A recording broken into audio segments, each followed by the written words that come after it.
क्या आप भूख से ज्यादा खाना खाते हैं? क्या आपके खाने में फाइबर की कमी है? क्या आप कम पानी पीते हैं? क्या आप एक्सरसाइज नहीं करते हैं?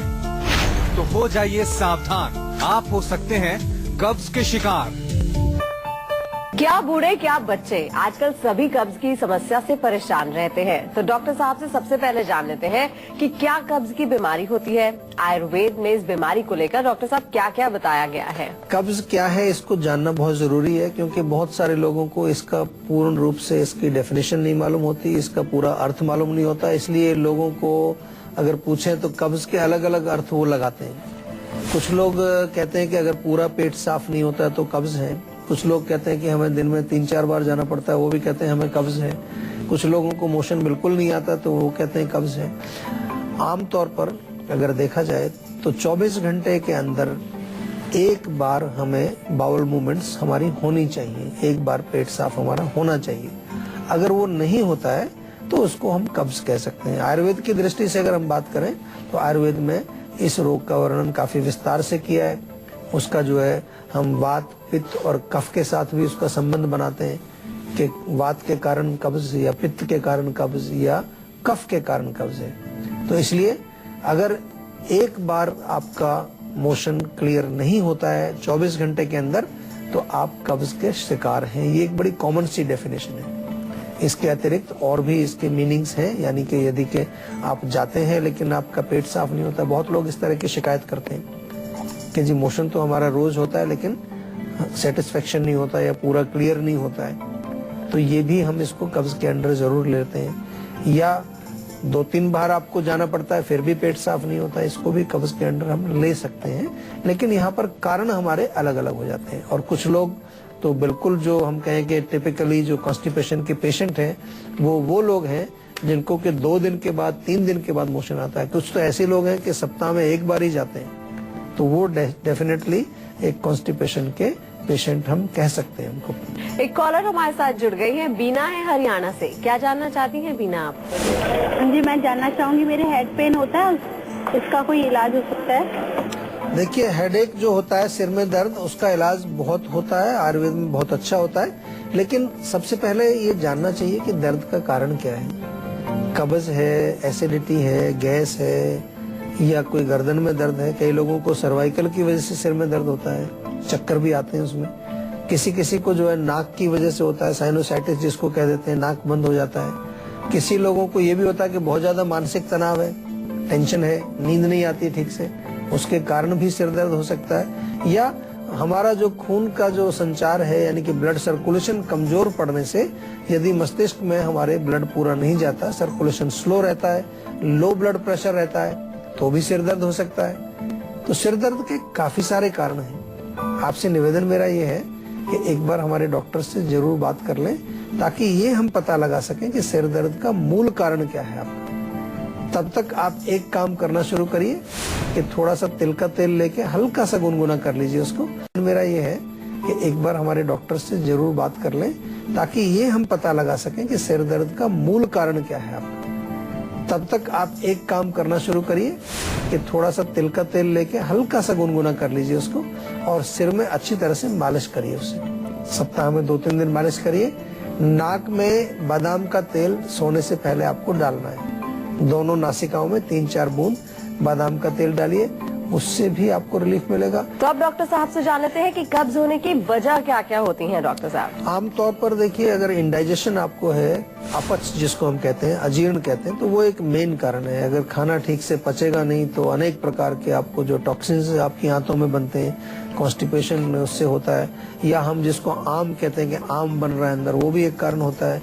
या आपके बॉडी के बड़ी आंतों के अंदर जो है, जो एब्जॉर्प्शन है, वहाँ एब्जॉर्प्शन बहुत ज्यादा हो रहा है, पूरा लिक्विड वाटरी चला जाता है, हार्डनेस हो जाती है। वहाँ पर ड्राइनेस अगर हो, बहुत ज्यादा वात का प्रकोप जिसको हम कहते हैं, रुक्षता अगर आपकी हाथों में हो जाए, वो भी एक कारण होता है। या फिर जो है इसके अतिरिक्त कभी कभार हमारा भोजन का जो खाने पीने का टाइम ठीक से नहीं है, या हम जो है जो खाना खा रहे हैं उसमें किसी प्रकार की जो है विरुद्ध आहार का सेवन हम कर रहे हैं, तो अनेक प्रकार, या टाइम से खाना नहीं खाते हैं, आज कभी खाया, कल परसों कभी खाया, भूख लगने से पहले हम खाना खा लें, या भूख लगने पर भी खाना ना खाएं। तो ऐसे अनेक कारण हैं जो कब्ज को पैदा कर सकते हैं। इसके अतिरिक्त जो है कब्ज जो है एक बीमारी, किसी अन्य बीमारी का लक्षण भी हो सकता है। एक तो बीमारी अपने आप में है, लेकिन बहुत सारी बीमारियां ऐसा हैं जो कॉन्स्टिपेशन कर देती हैं।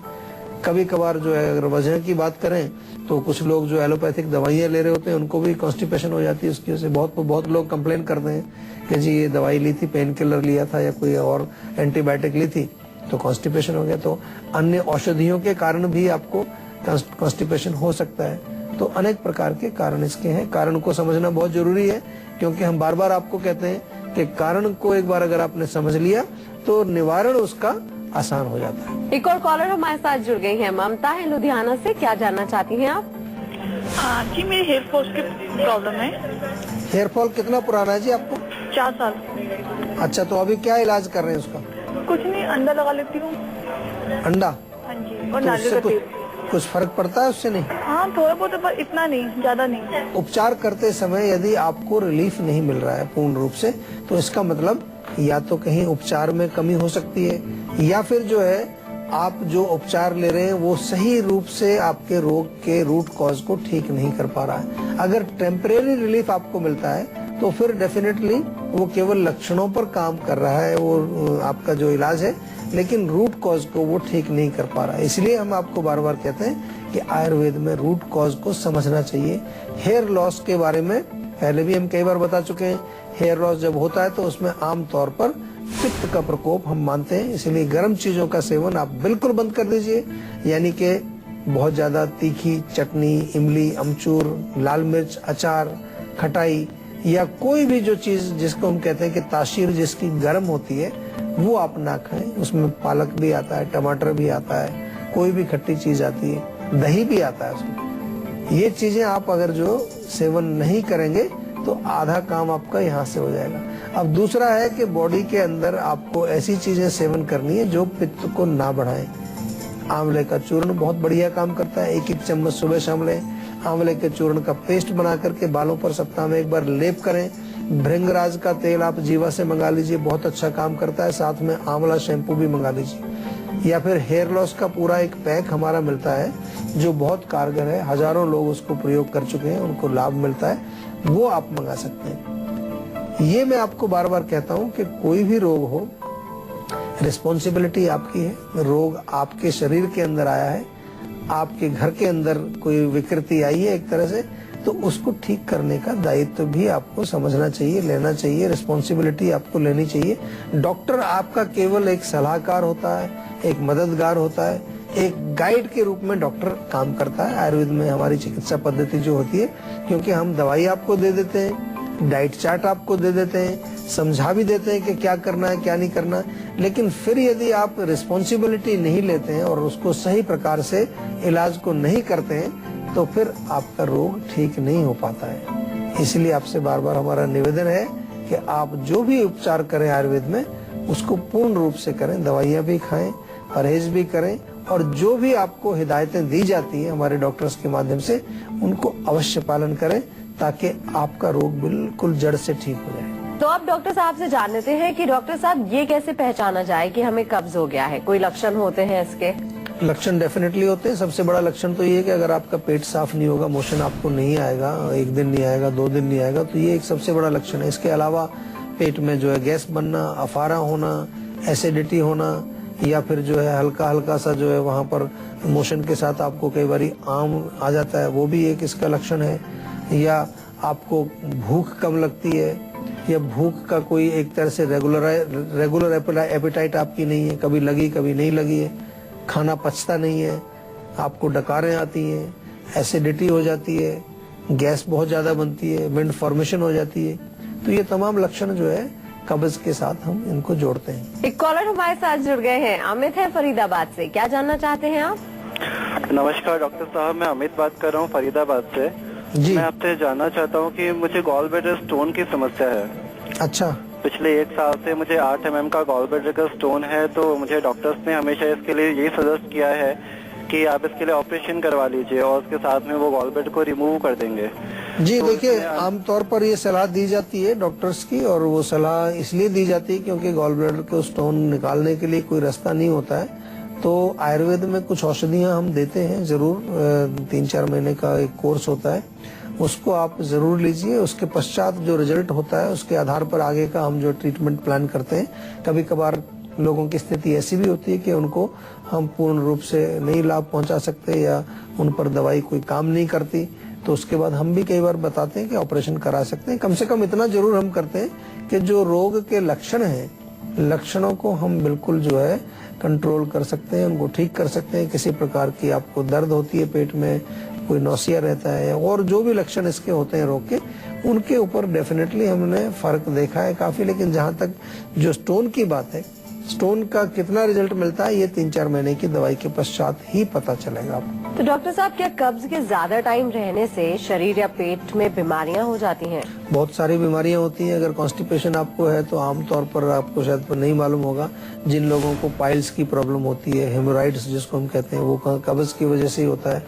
या कुछ लोगों को फिस्चुला हो जाता है, या जो है जिसको हम कहते हैं भगंदर, या फिर जो है फिशर्स बन जाते हैं, वहां पर बहुत पेन होता है मोशन करते समय, ब्लीडिंग होती है, खून आता है, ये तमाम बीमारियां, या कोलाइटिस हो जाती है, अल्सरेटिव कोलाइटिस हो जाती है, या कई तरह की रोग हैं जिनमें कि हमारी जो आंत का जो लास्ट वाला हिस्सा है वहां पर सूजन आ जाती है, वहां पर किसी प्रकार का ब्लॉकेज हो जाए, इंटेस्टाइनल ब्लॉकेज वहां पर हो जाए, वो भी कब्ज के कारण हो सकता है। और कब्ज के कारण जो है जो आसपास के और ऑर्गन्स हैं हमारे, यूरिनरी ब्लैडर है, महिलाओं में गर्भाशय है, यूट्रस जो है, उन जगहों पर भी मैंने देखा है। आमतौर पर मैं अपनी प्रैक्टिस और अपने एक्सपीरियंस के आधार पर आपको बताता हूँ कि बहुत सारे ऐसे जो रोग हैं जो कि यूरिनरी ब्लैडर में, गर्भाशय में, या उस एरिया में कुछ ब्लॉकेज हो जाती है, वहाँ कोई गांठ बन गई है, कोई फाइब्रॉइड बन गया है, वहां पर भी मैंने देखा है कि उनमें एक हिस्ट्री मिलती है कि कॉन्स्टिपेशन उनको बहुत पुराना है। तो जब टॉक्सिन्स उस एरिया में वहां जमा रहते हैं, वेस्ट प्रोडक्ट्स शरीर से बाहर नहीं निकल पाते हैं टाइम से, तो वो उस पूरे एरिया को प्रदूषित करके वहां पर अनेक प्रकार के रोग पैदा कर सकते हैं। और अब बारी है आज की संजीवनी की, जिसमें डॉक्टर साहब से जानेंगे कब्ज की समस्या से छुटकारे पाने के क्या है घरेलू उपचार। तो डॉक्टर साहब, क्या है आज की संजीवनी? देखिए, कब्ज से छुटकारा पाने के लिए बहुत सारी चीजें हैं। एक तो सबसे इम्पोर्टेंट चीज है कि आप प्रॉपर टाइम पर खाना खाएं, प्रॉपर टाइम पर अपना जो है भोजन को अच्छी तरह से चबा करके खाएं, पानी आप नियमित रूप से पिएं, बहुत जरूरी है चीज। अगर पानी कम पिएंगे उससे भी प्रॉब्लम होगी। काली हरड़ आप ले लीजिए, छोटी हरड़ जिसको बोलते हैं, तवे पर भून कर उसको थोड़ा कूट के चूर्ण बना लीजिए। 1-1 चम्मच जो है उसको भोजन के पश्चात दिन में 2 बार आप लें, उससे आपका पेट भी साफ रहेगा, पाचन भी अच्छा होगा। त्रिफला चूर्ण आप ले सकते हैं रात को 1 चम्मच। 2-3 अंजीर, 10-12 किशमिश रात को पानी में भिगोइए, सुबह उनको खाइए चबा करके, पानी भी साथ में पी लीजिए। उससे आपको जो है पेट साफ रहता है, हाथों को शक्ति भी मिलती है। आप जो अमलतास की फली है उसको थोड़ा कूट करके उसका काढ़ा बना करके आधा गिलास वो पी सकते हैं दिन में 1 बार, उससे भी पेट आपका साफ रहेगा।